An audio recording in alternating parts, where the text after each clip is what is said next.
Hola, hoy les vamos a hablar sobre los trastornos del sueño vigilia, pero para eso primero vamos a aprender unos conceptos básicos que nos van a ayudar a entender de mejor manera estos trastornos.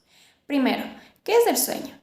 El sueño entendemos como un proceso biológico totalmente natural de nuestro cuerpo. Cuando nosotros dormimos estamos inconscientes, pero las funciones de nuestro cerebro siguen activas y siguen funcionando. Por esta razón, debemos procurar tener una buena higiene del sueño, que sea reconfortador, que sea de calidad y más que todo sea satisfactorio. De lo contrario, vamos a notar que tiene consecuencias, como por ejemplo a corto plazo podemos ver que nuestro cuerpo se debilita o sentimos mucho cansancio, y a largo plazo afecta la salud mental, la salud física y en general la vida diaria de la persona. Dentro del sueño encontramos fases, que en el sueño nocturno adulto se organiza en ciclos de 4 a 5 en un tiempo de 90 a 120 minutos. Encontramos cuatro fases. La fase 1 es la transición de la vigilia al sueño, lo cual dura entre unos 5 a 10 minutos. La fase 2 es el sueño ligero, que dura aproximadamente unos 15 minutos. La fase 3 es un sueño un poco más profundo. Existe un 20 a 30% de la función de la actividad delta. Y la última, la fase 4, es la fase que la persona se encuentra completamente en un sueño profundo y existe más del 50% de la actividad delta. Estas cuatro fases conforman lo que se llama el sueño no REM y también conocido como fases del sueño de ondas lentas. Después de 45 minutos que se acaba la fase 4 de la etapa no REM, ocurre lo que es el sueño REM. En este momento nos quedamos totalmente paralizados. Las neuronas motoras son inhibidas y el encéfalo está muy activo. El flujo sanguíneo y el consumo de oxígeno también aumenta y nos damos cuenta que los ojos se mueven rápidamente. Por esta razón vamos a definir como trastornos del sueño a los problemas relacionados con dormir, los cuales incluyen dificultades para conciliar el sueño, las dificultades para permanecer dormido o quedarse dormido en momentos que son inapropiados, dormir demasiado y conductas anormales que son durante todo el sueño. Dentro de los trastornos del sueño podemos dividir en dos tipos, lo que son las disomnias y lo que son las parasomnias. Las disomnias corresponden a la dificultad para conciliar el sueño o por una somnolencia que es muy excesiva en la persona. Los más conocidos dentro de las insomnias son el insomnio y la narcolepsia, mientras que las parasomnias se caracterizan por ser conductas anormales, pero que ya están dentro del sueño. Entre los más comunes son las pesadillas y los terrores nocturnos. Para el diagnóstico de los trastornos del sueño, podemos primero darnos cuenta con unos síntomas que son característicos y que pueden iniciar este proceso, como por ejemplo, se tarda mucho la persona en conciliar el sueño, se despierta varias veces en la noche y luego se le es difícil volver a conciliar el sueño, somnolencia durante todo el día que incluye cansancio del cuerpo, tiene ronquidos, jadeos, resoplos que son muy fuertes y que afectan el sueño de la persona y también de los que están a su alrededor, y experimenta o bien una debilidad muscular en el cuerpo o sacudidas muy fuertes de sus extremidades durante el sueño. Con todos estos conceptos aprendidos, vamos a entender de mejor manera lo que son los trastornos del sueño y la vigilia que van a ser explicados a continuación, basándonos en los manuales del CIE-10 y del DSM-5. Dentro de los trastornos del sueño vigilia tenemos el trastorno de insomnio, que podemos encontrarlo con codificación 307.42 en la DSM-5 y F51.01 en el CIE-10. Para que este trastorno se cumpla, debe cumplir criterios diagnósticos que les voy a explicar en este momento. Tenemos como punto A, debe predominar la insatisfacción en la cantidad o calidad del sueño, y esto se debe asociar a tres síntomas más. Tenemos como el primero, dificultad para iniciar el sueño. ¿A qué nos referimos con esto? Que vamos a dormir, estamos en la cama, pero nos estamos dando vueltas constantemente sin poder dormir. Como segundo punto tenemos la dificultad para mantener el sueño. Ya nos quedamos dormidos, pero estamos despertándonos constantemente en ese transcurso de sueño. Y como último punto tenemos cuando nos despertamos en la mañana, nos despertamos súper pronto, entonces no podemos volver a dormirnos. A pesar de tener un tiempo más para dormir, no lo podemos volver a hacer. Criterio B. La alteración del sueño debe causar malestar significativo o deterioro social, laboral, académico, del comportamiento o otras áreas importantes del funcionamiento. ¿A qué nos referimos con esto? Por ejemplo, un estudiante universitario que está sufriendo el trastorno de insomnio va a ir a la universidad, pero no se va a poder desempeñar adecuadamente en sus clases. Para que este trastorno se cumpla, debe estar durante al menos 3 noches a la semana y debe tener un periodo mínimo de 3 meses. La dificultad del sueño se produce a pesar de que las condiciones para dormir sean favorables. Por ejemplo, estoy en mi cama y está todo silencio. A pesar de que está todo silencio, yo no puedo conciliar el sueño. También tenemos que el insomnio no se explica mejor por otros trastornos del sueño y vigilia y no se produce exclusivamente en el curso de otro trastorno sueño y vigilia. Al insomnio tampoco podemos atribuir los defectos fisiológicos de una sustancia. Dentro de estas sustancias tenemos a las drogas o a los medicamentos. La coexistencia del trastorno mental y afecciones médicas no explican adecuadamente la presencia predominante del insomnio. Dentro del insomnio tenemos tres etapas: episódico, persistente y recurrente. El episódico, aquí los síntomas deben durar como mínimo un mes, pero no mayor a 3 meses. En el persistente los síntomas duran entre 3 meses o más. Y dentro del recurrente debe existir 2 o más episodios en el plazo de un año. Trastorno de hipersomnia. Dentro de la DSM-5 la podemos encontrar con el código de 307.44 y en las series como F51.11. Para que se cumpla este trastorno requiere cumplir con diferentes criterios. Dentro del criterio A tenemos que el individuo refiere somnolencia excesiva a pesar de haber dormido las 7 horas diarias. Pero esto también se acompaña con 3 síntomas más. Tenemos al primero, que existan periodos recurrentes de sueño o de estarse cayendo de sueño constantemente. Debe existir un episodio principal de un sueño prolongado de más de 9 horas, pero que a pesar de haber dormido esta cantidad de horas, el sueño no es reparador, o sea, el individuo no descansa. Y tenemos dificultad para estar totalmente despierto después de un despertar brusco.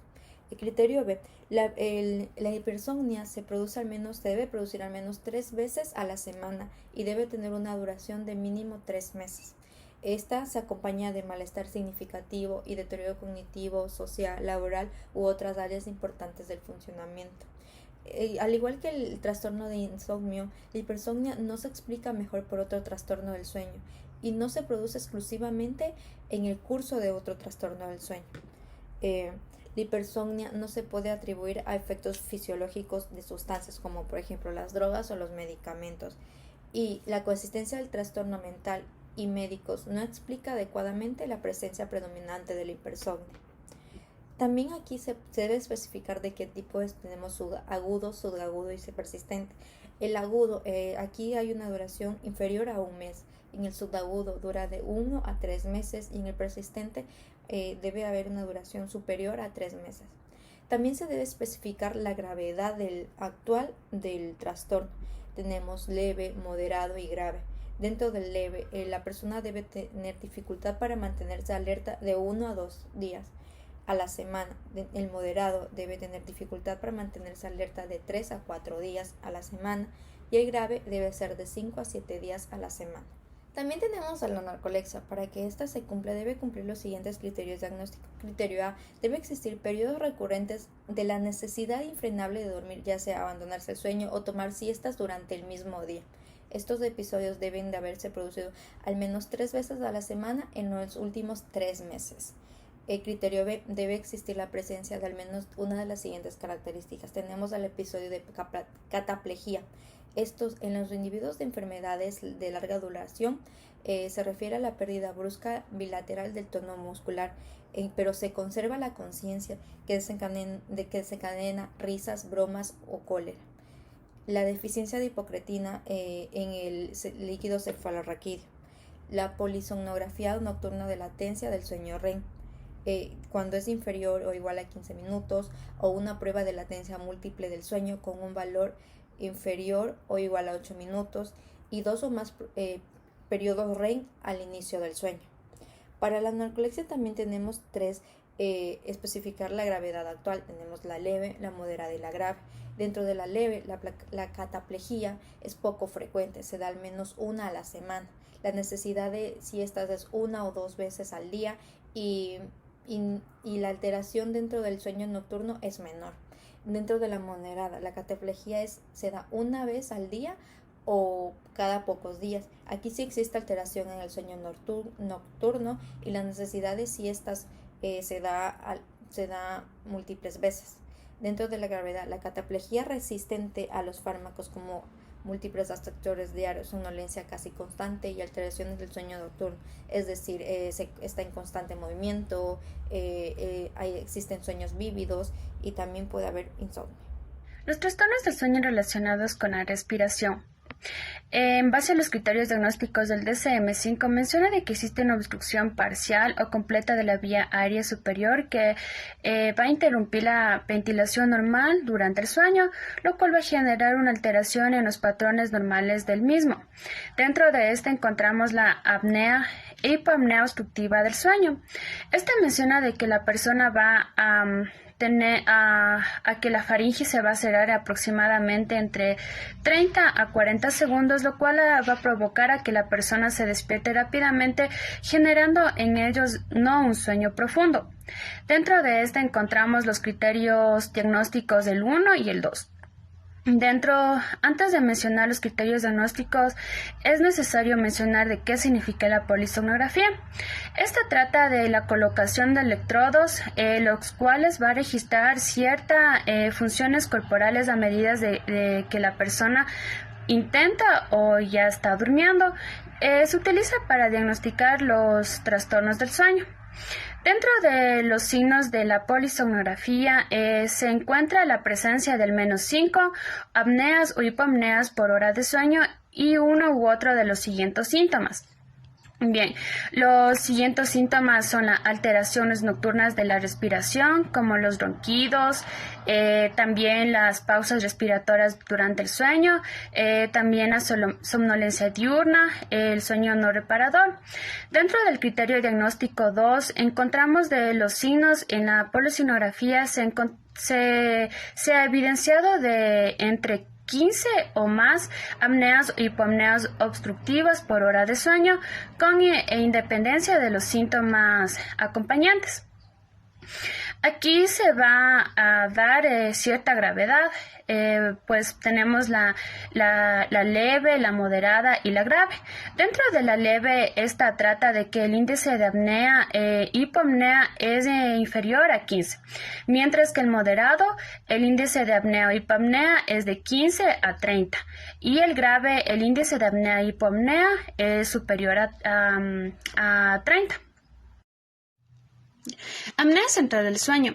Esta menciona de que la respiración se detiene y vuelve a comenzar de forma repetida durante el sueño. Menciona de que la apnea central del sueño ocurre porque el cerebro no envía señales adecuadas a los músculos que controlan la respiración. Aquí menciona de que existen dos criterios, que es el criterio A y el B. Dentro del criterio A menciona de que existen los signos de la polisomnografía de 5 o más apneas centrales por hora de sueño. Y dentro del criterio B menciona de que el trastorno no se explica mejor por otro trastorno del sueño actual. Es necesario especificar si existe la presencia de apnea central del sueño idiopática, en el cual menciona de que se caracteriza por la presencia de episodios repetidos de apnea e hipopnea durante el sueño causada por la variabilidad del esfuerzo respiratorio, pero sin signos de obstrucción de las vías respiratorias. También aquí encontramos la respiración de Cheyne-Stokes. Menciona de que este es un patrón de variación periódica de aumento o también de disminución del volumen corriente, que esta va a dar lugar a apneas y hipopneas centrales con una frecuencia de al menos 5 episodios por hora.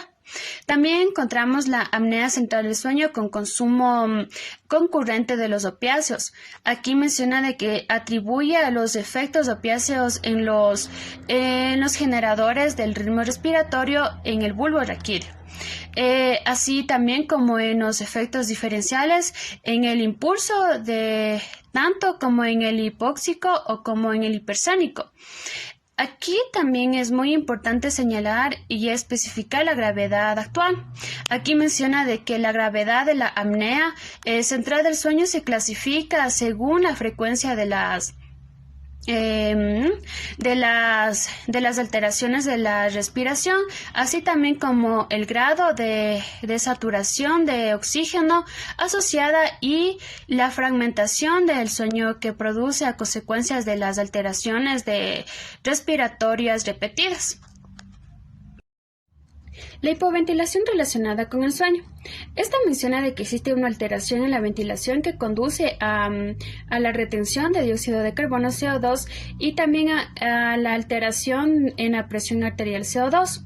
Esta menciona que pudo haber sido causada por distintas enfermedades, como el síndrome de hipoventilación, también la enfermedad pulmonar obstructiva crónica, también pudo haber sido causada por la obesidad, por la hipoventilación central, también por deformidades de la caja torácica y enfermedades neuromuscular. Esta aquí menciona de que existen dos criterios, el A y el B. Dentro del criterio A menciona de que la polisonografía pone de manifiesto episodios de disminución en la respiración asociados a una elevada de concentración de CO2, mientras que en el criterio B menciona de que el trastorno no se aplica mejor por otro trastorno actual del sueño. Especifica la gravedad actual. Aquí menciona que la gravedad se clasifica según el grado de hipoxemia y también de hipercapnia presente durante el sueño y los signos de alteración en los órganos afectados debido a estas anomalías. Trastornos del ritmo circadiano de sueño-vigilia. Estos tienen un patrón continuo o recurrente de interrupción del sueño, que se debe principalmente a una alteración del sistema circadiano o a un alineamiento defectuoso entre el ritmo circadiano endógeno. Es decir, la persona no se ajusta a los tiempos en los que necesita estar dormida o despierta. Aquí depende el entorno físico del individuo o el horario social o profesional del mismo. Uno de los criterios de este trastorno es que la interrupción del sueño produce una somnolencia excesiva o insomnio, o incluso ambos. Como último, hay que mencionar que la alteración del sueño causa un malestar significativo en el paciente o deterioro en lo social, laboral u otras áreas importantes del funcionamiento del individuo. En estos trastornos también tenemos que especificar el tipo de fases de sueño retrasadas. Esto hace referencia al patrón con retraso de los tiempos de inicio del sueño y de despertar, con incapacidad para dormirse y despertarse a una hora más temprana deseada o convencionalmente aceptable.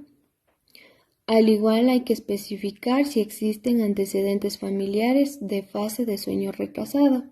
Otro de los aspectos que se debe especificar es la superposición a un tipo de sueño-vigilia no ajustado a las 24 horas. Es decir, el tipo de fases de sueño retrasadas se puede superponer a otro trastorno del ritmo circadiano de sueño-vigilia, como ya se mencionó, no ajustado a las 24 horas. También está el tipo de fases de sueño avanzado.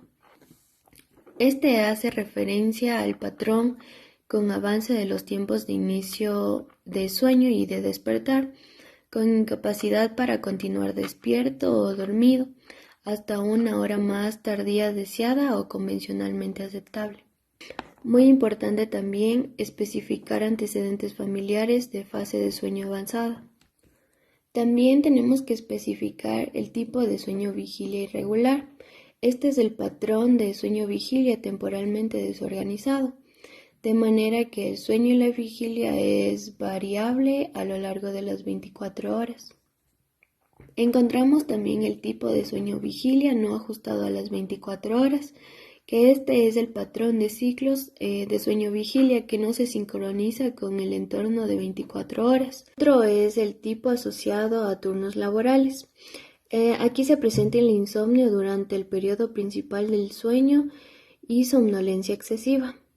También durante el periodo principal de la vigilia, asociados al horario de trabajo por turnos, es decir, que requieren horas de trabajo no convencionales. Otra de las pautas que hay que tomar en cuenta es la duración de los síntomas, ya que aquí se clasifican en tres. En primera instancia está el episódico. Aquí los síntomas duran como mínimo un mes, pero menos de 3 meses. También está el persistente. Aquí los síntomas duran 3 meses o más. Y por último, el recurrente. Aquí 2 o más episodios en el plazo de un año. Parasomnias. Dentro de estas se encuentran los trastornos del despertar no REM. Estos trastornos se caracterizan por tener episodios recurrentes del despertar incompleto del sueño.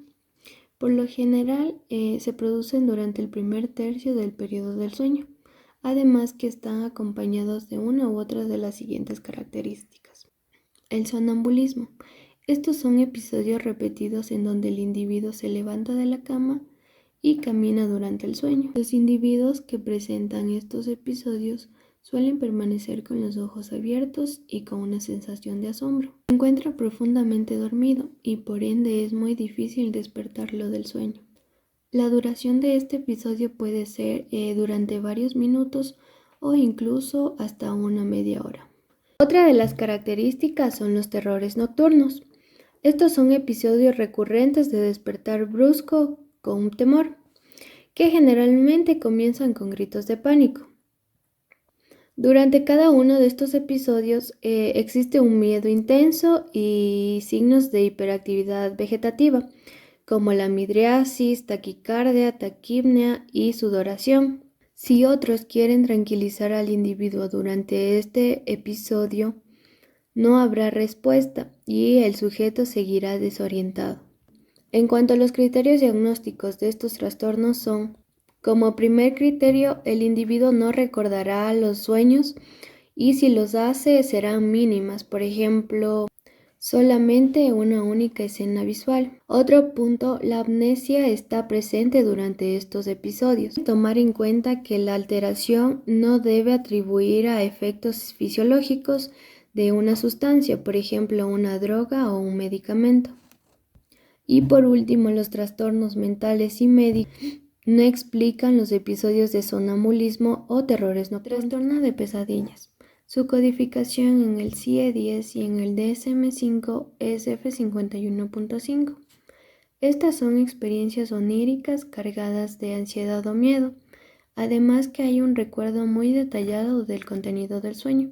También se lo denomina trastorno de ansiedad del sueño. Las pautas diagnósticas que debe cumplir este trastorno son: se producen de forma prolongada repetida sueños sumamente disfóricos, en donde el individuo los va a recordar bien. Por lo general incluyen temas para evitar amenazas contra la vida, la inseguridad o la integridad física. Estas acostumbran a suceder durante la segunda mitad del periodo del sueño. Otra de las pautas diagnósticas es que el sujeto, al despertar de estos sueños disfóricos, rápidamente se orienta y está alerta. Otro de los puntos a tomar en cuenta es que la alteración del sueño causa un malestar significativo en el paciente o un deterioro en el ámbito social, laboral u otras áreas importantes del funcionamiento. Así como también las pesadillas no se pueden atribuir a un efecto fisiológico de una sustancia, por ejemplo, una droga o un medicamento. Como último punto, la coexistencia de trastornos mentales y médicos no explica adecuadamente la presencia predominante de estos sueños disfóricos. Es fundamental especificar la duración del periodo de estas pesadillas, ya que tenemos dos tipos, que son subagudo. Este tiene la duración de un mes o menos, y subagudo, en donde su permanencia es de un mes, pero inferior a 6 meses. Trastorno de conducta del sueño REM. Este trastorno se caracteriza por la aparición de conductas anómalas durante el sueño REM. En lugar de presentar alguna pérdida completa del tono muscular propia de la fase del sueño REM, los sujetos con este trastorno suelen realizar movimientos habitualmente violentos, como puñetazos o patadas, que corresponden con la actividad motora propia de la ensoñación del curso. Como consecuencia de tales movimientos, los sujetos suelen autolesionarse o lesionar al compañero de forma fortuita. Otro tipo de conducta menos agresiva son accesos de risa, gritos, movimientos de gesticulación o de rascado, etc. Durante los episodios, los sujetos pueden permanecer con los ojos cerrados. Típicamente, al finalizar cada episodio, el sujeto se despierta bruscamente refiriendo una ensoñación muy vivenciada y coherente con los movimientos que ha desarrollado durante la fase del sueño REM. Para su diagnóstico no basta la fenomenología clínica, sino que el registro polisonográfico con electromiografía para objetivar la ausencia de anatomía permanente en la fase 3 y 4 y el aumento de la fase 3 y 4 del sueño no REM y para descartar la existencia de la actividad epileptiforme. Síndrome de piernas inquietas. Es un trastorno del sueño caracterizado por una necesidad imperiosa e irresistible de mover las piernas, con mucha frecuencia, aunque no siempre se acompaña de incómodas e incluso dolorosas parestesias en el interior de las piernas. La necesidad de mover las piernas y las posibles parestesias acompañantes empeoran con el reposo en decúbito y suelen mejorar de forma prácticamente inmediata, caminando o moviendo las piernas. Suelen ser peor por las tardes y por las noches, mientras que su intensidad en las mañanas disminuye considerablemente.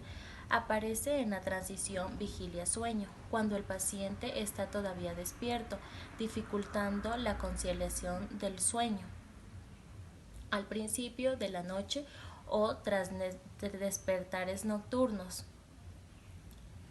Aunque con su propio nombre lo indica, afecta predominantemente a las extremidades inferiores. Los síntomas pueden presentarse en los miembros superiores.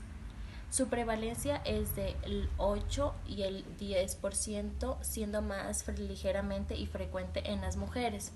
Hasta en un 80 y en un 90% los casos suelen asociarse a movimientos periódicos de las piernas. Más del 50% de los pacientes con este trastorno tienen una historia familiar de síndrome de piernas inquietas de manera hereditaria. El inicio de este síndrome es mucho más precoz. También puede ser etiológico, como la anemia ferropénica, la insuficiencia renal o la enfermedad del Parkinson, entre otros.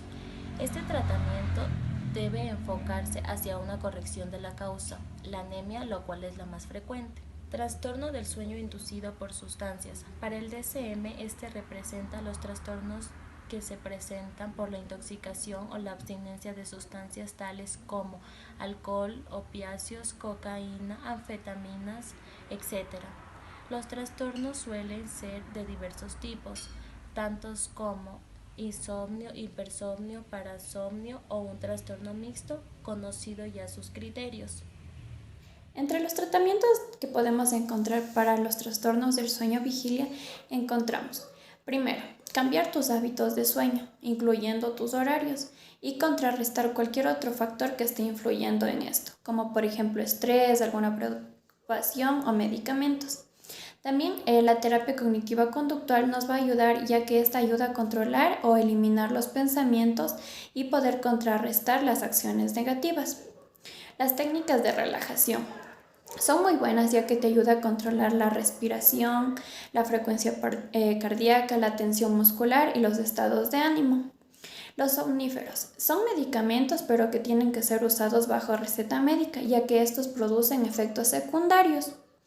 Y en general mejorar el estilo de vida, ya que nosotros gracias a esto podemos respetar los horarios del sueño, podemos mantenernos más activos, como por ejemplo haciendo ejercicio, eliminar la cafeína, el alcohol, la nicotina, en las noches no comer abundante y que no sean las comidas pesadas, llenas de grasas. Y también sobre todo el entorno donde nosotros nos desarrollemos y donde vayamos a descansar por las noches, que sea adecuado, que sea reconfortante y sobre todo que sea tranquilo.